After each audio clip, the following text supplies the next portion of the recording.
in summary, overall, the only things we're really changing is math and the elective credit.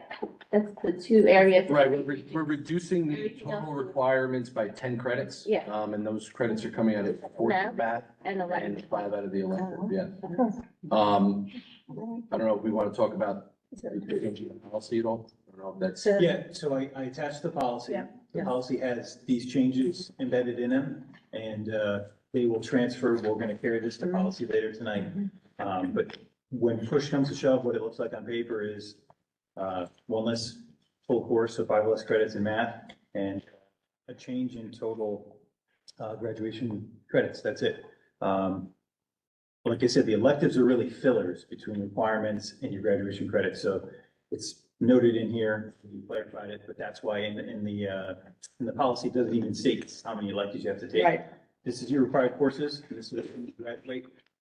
Fill up the rest with whatever you want to take. And that's really what we have. And I think a good takeaway from this is 120 required credits, but you have an opportunity for 160. And we're not changing that. But that's a full schedule for all 4 years. So there's a lot of flexibility as we get into this option 2, which will be next. Our work-based learning projects and opportunities. This gives a lot of flexibility in a student's schedule to be able to go to an internship in an afternoon, come into school late in the morning because you're taking a college course, or you're doing an internship or whatever it is. Flexibility that this provides is really nice. And what we did in our analysis, the students that need to take the 4th year of math are taking the 4th year of math, whether we require it or not, because they have that focus on where they want to go in terms of a college.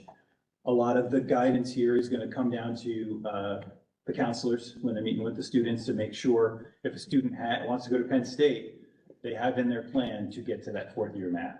Even though we're going to require it, we need to communicate to them that you're going to have to take that path and get there. So, and that's kind of the other piece. And we talked about that in the preliminary conversations at previous curriculum meetings, that if we made an adjustment here, a lot of the communication of that and making sure the students are on the right track is going to come in the counselor when they're talking and picking classes and making their 4-year plan.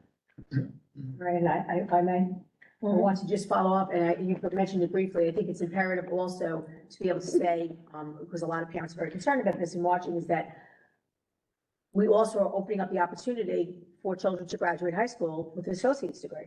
One of the things that many districts around us do that we do not, let me rephrase, we don't have the opportunity for a child to have the time to do it. That is part of the problem. It has nothing to do with that. We foster it. We're very excited about the partnerships that we've created, the partnerships that we're continuing to create. Now they can look and say, wow, I have this opportunity now. So I think it's about opportunity. And for those people that are passionate about math, and we have many members of our community have shared that, nothing has changed for them. Same 4th year, the same availability, same high level math is still there. So we're not affecting them in any way, shape or form in a negative. And I think that's important to say. Yep, absolutely. And piggybacking on that, I think this committee did an outstanding job with the administration as well, and the supervisors. It started as a very organic conversation here in this committee. Yeah.